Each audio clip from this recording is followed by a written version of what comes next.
दोस्तों, welcome to day 3 of NEET preparation 2026। आज हम देख रहे हैं करंट इलेक्ट्रिसिटी का नोडल एनालिसिस, जिसे हम कहेंगे पॉइंट पोटेंशियल मेथड। अब करंट इलेक्ट्रिसिटी के क्वेश्चन सॉल्व करते वक्त बच्चे सबसे ज्यादा कहां डरते हैं? जब उनके सामने ऐसे मल्टी लूप सर्किट आते हैं। अब यहाँ पे सबसे पहला आपका रिएक्शन ये होता है कि आप चेक करेंगे कि ये बैलेंस व्हीटस्टोन ब्रिज है या नहीं। अगर ये बैलेंस व्हीटस्टोन ब्रिज अगर रहेगा तब आप थोड़ा सा खुश होंगे क्योंकि आपका आंसर आराम से निकल सकता है। लेकिन अगर यहाँ पे बैलेंस्ड व्हीटस्टोन ब्रिज अगर आपको नहीं मिला तो आप यहाँ पे क्वेश्चन को I1 लेंगे, I2 लेंगे, I3 लेंगे और आपको इतने वेरिएबल सॉल्व करने के लिए 3 इक्वेशन बनाएंगे और वो 3 इक्वेशन सॉल्व करते करते आपको लास्ट में सिर्फ मिलेगा एरर मिलेगा और बहुत सारा टाइम उसमें बर्बाद हो जाएगा। उतना टाइम हमारे पास तो ऑब्वियसली नीट के समय नहीं होता है। तो हमें ये क्वेश्चन बहुत ही एक्यूरेसी के साथ और बहुत ही कम टाइम में कैसे सॉल्व करना है ये देखना है। हमें बिल्कुल I1 I2 I3 नहीं लेना है। और अगर आपको इस मेथड का अगर आपने बहुत अच्छी तरीके से प्रैक्टिस किया तो आपको पेन उठाने की भी जरूरत नहीं पड़ेगी। तो चलिए देखते हैं हमें क्या करना है। अब देखिए, ऐसे क्वेश्चन सॉल्व करने से पहले हमें सीधी तरफ से दिख रहा है कि ये बैलेंस व्हीटस्टोन ब्रिज नहीं है, जैसे कि 1/2 इज नॉट इक्वल टू 3/4। यहां से साफ पता चला कि ये बैलेंस व्हीटस्टोन ब्रिज नहीं है। तो अब सर हमें क्या करना है? बेटा, अब हमें यहाँ पे कंसीडर क्या करना है? देखिए, यहाँ पे 50 वोल्ट है तो पॉइंट ए का जो पोटेंशियल है वो हमें मानना है 50 वोल्ट और इसको हम बोलेंगे हायर पोटेंशियल और दूसरा रहेगा ये ग्राउंड यानी कि लोअर पोटेंशियल, जिसको हम मानेंगे यहाँ का पोटेंशियल हम मानेंगे 0 वोल्ट। अब देखेंगे हमें यहाँ पे क्वेश्चन में निकालना क्या है। देखो, a constant voltage of 50 volt is maintained between the points A and B of the circuit shown in the figure. The current through the branch CD of the circuit. CD branch में कितना current आने वाला है या कितना current flow होगा ये हमें चेक करना है।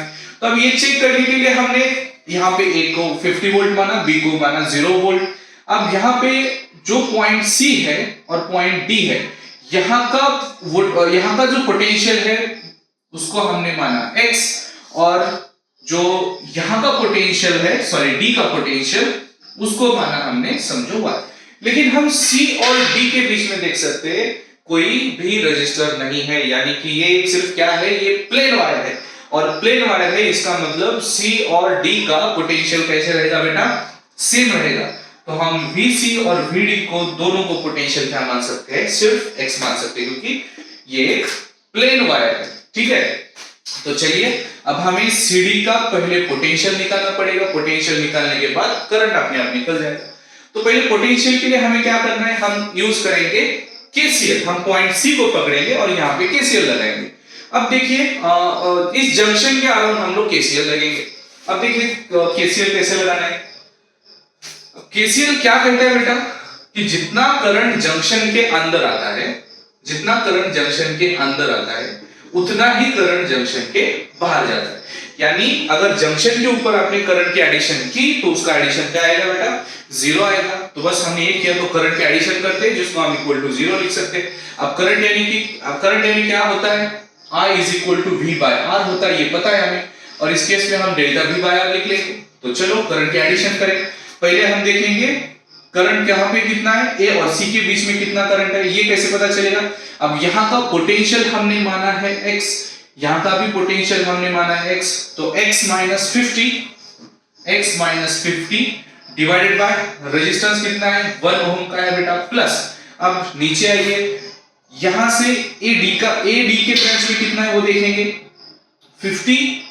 X माइनस 50, ये क्या आएगा? X minus 50 divided by 3 ohm, plus यहां पे देखो X minus 0 divided by 2 plus X minus 0 divided by 4 is equal to 0। बस हमें अब इसे सॉल्व करना है बेटा। अब देखो इसे एलसीएम कितना निकल रहा है? 12 एलसीएम मिलेगा, 12 से मल्टीप्लाई करो बेटा।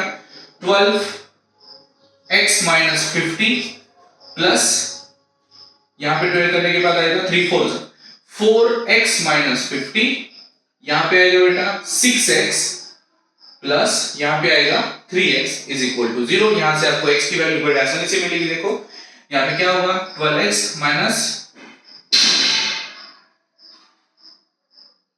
600 प्लस 4x माइनस 200 प्लस इसको हम 9x इज इक्वल टू 0। बस सारे देखो x के टर्म जो है वो पॉजिटिव है, यानी कि सबका साइन सेम है, एडिशन करो। 12 प्लस 4 16 प्लस 9 25x माइनस 600 दोनों भी है तो 800 होंगे, सेम साइन है। 800 उस तरफ भेजो, 25x इज इक्वल टू 800 और x is equal to 800 divided by 25 to 50 पूरे 25 3 75 दो बचे 50 हो गए, सॉरी 5 बचे 50 हो गए, 25 बचे, यानी कि x की वैल्यू क्या आई बेटा 32। थोड़ा कैलकुलेशन नीचे रह गया था तो बेटा बस मैंने नीचे ये किया है, बस इसको सॉल्व किया है, बाकी कुछ नहीं किया। x की वैल्यू कितनी आ गई 32, x की वैल्यू आ गई हमारी। अब इसको आगे सॉल्व करेंगे हम, यानी कि क्या हुआ, हमें कितना पोटेंशियल मिला x पे हमारा पोटेंशियल रहा बेटा 32 वोल्ट। x पे पोटेंशियल क्या रहा, x इज इक्वल टू आगे बना ये 30 वोल्ट बना, 32 वोल्ट बना, और ये भी यहां पर भी क्या बनेगा 32 वोल्ट बनेगा। तो चलो अब हमें सिर्फ सीडी के बीच का करंट निकालना है, तो अब क्या करेंगे हम एसी का करंट निकालेंगे। पहले एसी सी की तरफ ए से कितना करंट आ रहा है और सी से बी की तरफ कितना करंट जा रहा है, ये हम पहले चेक करेंगे। अब देखो पहले निकालेंगे हम ब्रांच एसी में करंट कितना है, ब्रांच एसी में करंट कितना है बेटा, अब यहाँ पे सीधा दिख रहा है 50 minus 32 potential difference, 50 minus 32 divided by potential है बेटा 1, यानी कि 50 में से 32 जाने के बाद 18 वोल्ट सॉरी 18 एम्पियर करंट बचेगा, 18 एम्पियर करंट आएगा बेटा इसका आंसर। और फिर अब ए से इसके अंदर करंट आ रहा है 18 एम्पियर, अब सी से बाहर कितना जा रहा है वो देखेंगे, यानी कि सी और बी के ब्रांच में कितना करंट है वो देखेंगे। यहां पे आएगा बेटा 32 minus 0 divided by 2 is equal to 16 ampere. अब देखो आपका आंसर मिल गया। अब एसी से अंदर करंट आ रहा है 18 एम्पियर और बाहर कितना निकल रहा है 16 एम्पियर, तो बाकी का 2 एम्पियर करंट कहां रहेगा, तो बाकी का 2 एम्पियर करंट रहेगा बेटा सीडी इस ब्रांच में। बस तो अपना आंसर आएगा बी। बस हमें मुझे एक्सप्लेन करके आपको बताना है, आपको सिखाना है, इसकी वजह से मुझे टाइम ज्यादा लगेगा, बट अगर आपने आप इसकी प्रैक्टिस की तो आपको इसके आंसर बहुत आसानी से मिलेंगे। आपको एक और पीवाईक्यू में दूंगा जिसका आंसर आपको कमेंट करना है, ठीक है। तो चलिए ये हो गया आज हमारा डे 3 का। अब हम देखेंगे फोटोइलेक्ट्रिक इफेक्ट। चलिए तब तक के लिए आप प्रैक्टिस करते रहिए।